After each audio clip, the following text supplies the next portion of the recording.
psycholigionist. It's been about 3 weeks now. Been dedicating myself to work 12 hours a night, 7 to 7. So I need to be mindful where I put my energy and such.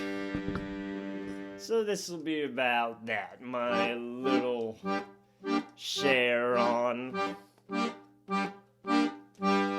self-care. Self-care.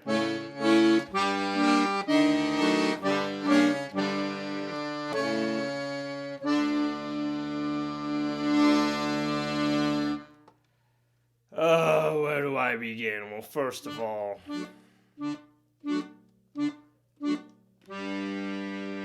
I like to meditate, not on any specific question, but just focusing on my breathing, and then paying attention to my body, and just accepting how it feels at the time. And then I start paying attention to the sounds around me, but not exactly focusing on one specific sound. And if any thoughts pop up that associate itself with it, I merely just let it go. And how I let it go? Well, I'll go back to focusing on my breathing.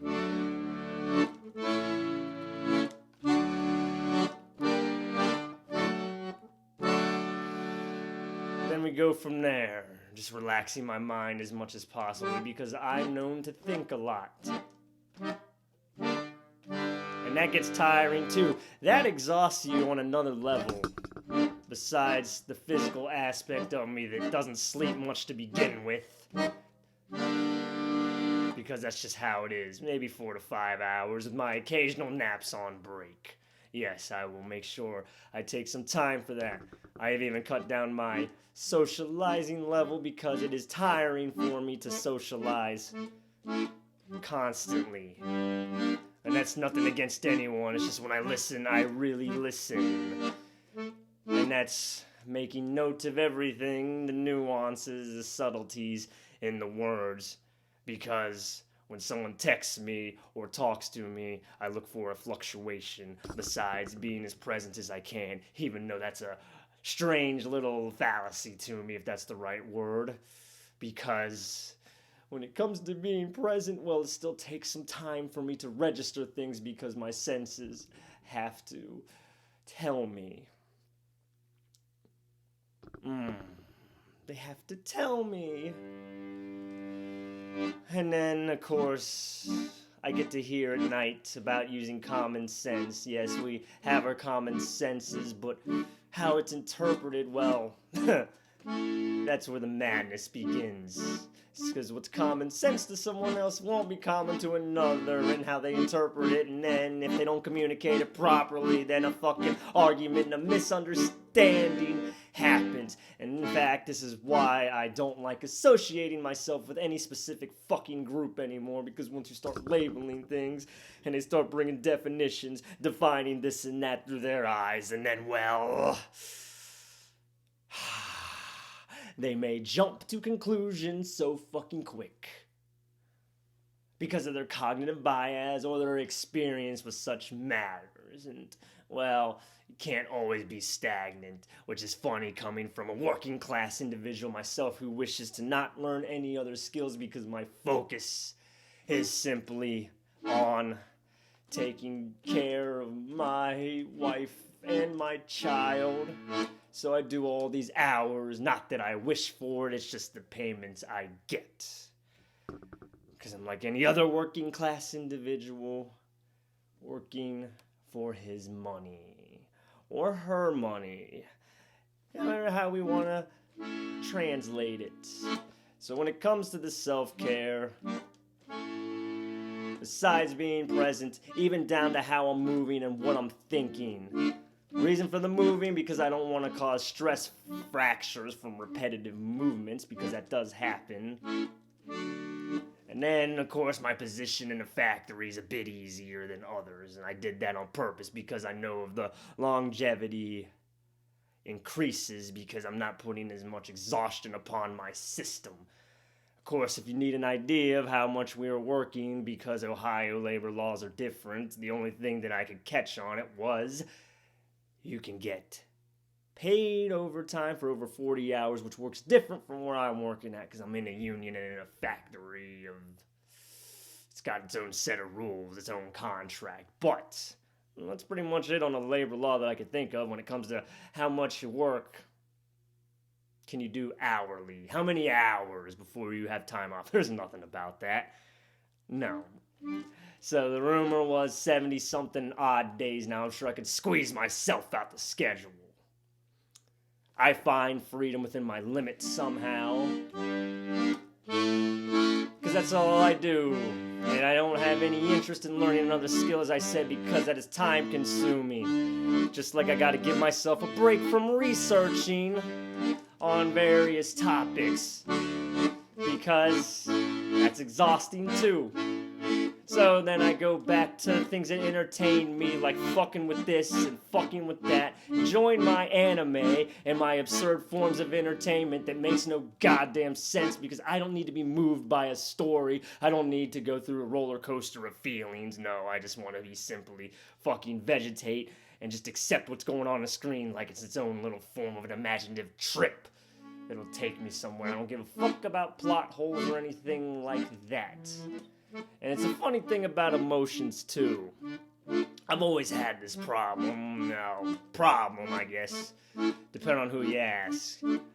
I'm so grounded at times, which is hard to tell when I do this, but my normal stature is a lot like this, of what I'm presenting to you now. Grounded, monotone. Looking at you or not looking at you, but listening.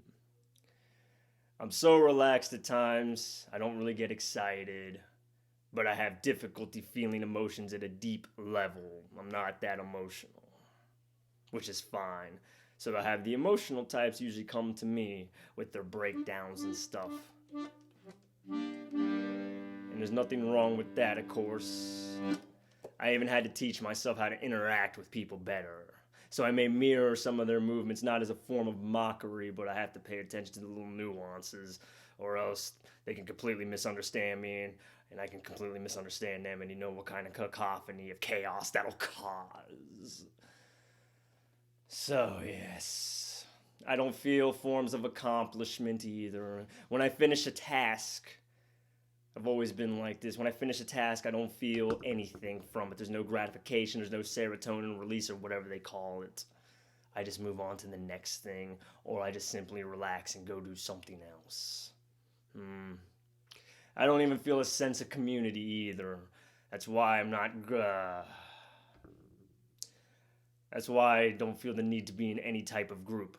To me, everyone's got good intentions, but once you get too extreme at it, you lean too far one way, and then that's when you fucking collapse because you become so tunnel vision that it's just gonna fucking bury you in because you can't hear anything else. And my thing is, even if I don't fucking agree with it, if I don't agree with it at all, I will still listen because I need to have an understanding of where they are coming from, and I will entertain that. The older I get, the simpler my desires become because I don't have very many to begin with. I got a video game system. I got my forms of entertainment. I got people that I do love and care about that logically makes sense to me, and there's something in me that feels that, but it's not over-encumbering, and it doesn't blanket me constantly because I'm just not emotional. Of course, when it comes to investing my time into things, I need to be mindful of what the other person can give in a way. And I don't mean money, of course.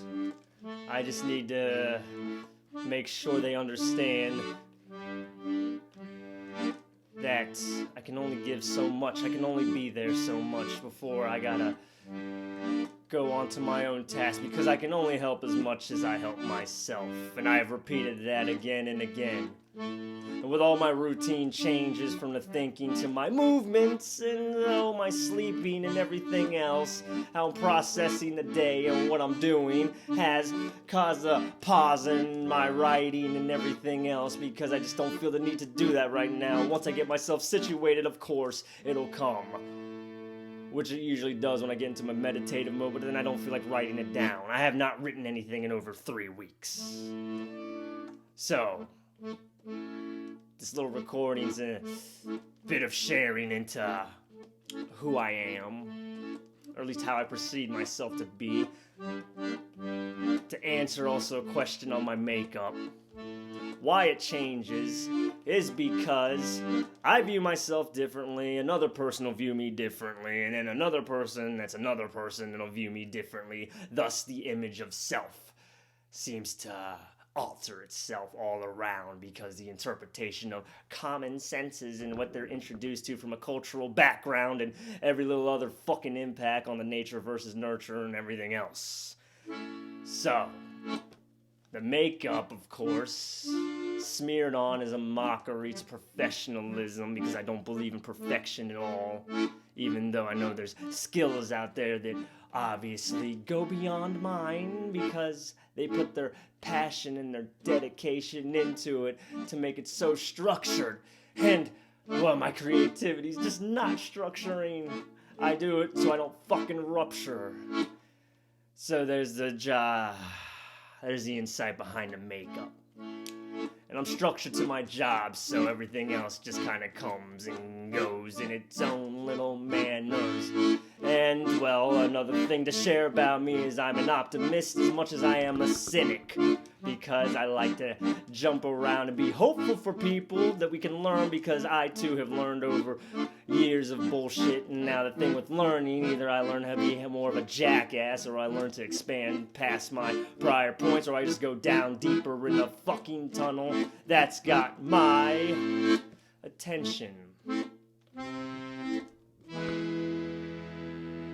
Another form of care I do is, well, if I can't get a massage all the time because my body needs it, get yourself a thoracic roll and start rolling that shit out of your system, as well as doing stretches. And how I do it, of course, is when I get to the weak point, I will tighten the muscle and I'll kind of move my body around. If I stretch my leg this way, of course, flat when bending, I may move to this side and move to the other side, keeping that leg as tense as possible without cramping and without causing pain. Just its own little self-tension massage. Voluntary contraction is what you would call it, because you are going out of your way to do it. So, that being said, that's all I have, really.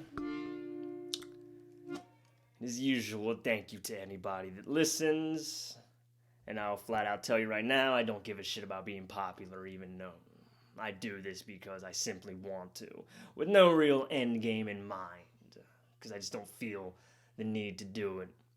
Now, as a reminder, when it comes to setting up goals and stuff, and finding your reasons why, the more reasons you have for your goals and your end game, of course, will provide the purpose that you need, basically. If you feel the purpose for something, set the goal down and the intention, find a little feasible goals that you're able to do each day, something that builds up to the intended target. That works for some people. And I share what I've seen works for others, even though it doesn't necessarily work for me, even though I've experienced with it. But I'm pretty relaxed and calm in my current situation, and know that things can change at any moment, and I'm not worried about it. I'm quite comfortable, even with as much time as I gotta spend inside a place. Whoosh, whoosh. And that's it. So, I'm just out, of course.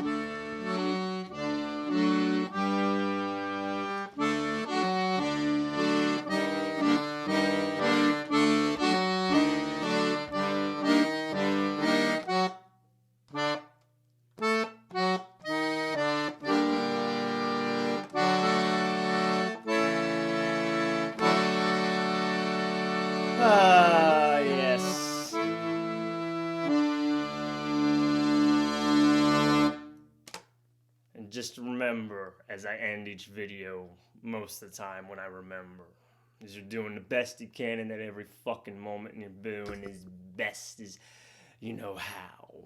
We all are. If you're curious why I'm an optimist as much as I am a cynic, and I'm always flexible with my beliefs, because I know if I get too trapped in them, I may not be seeing another side.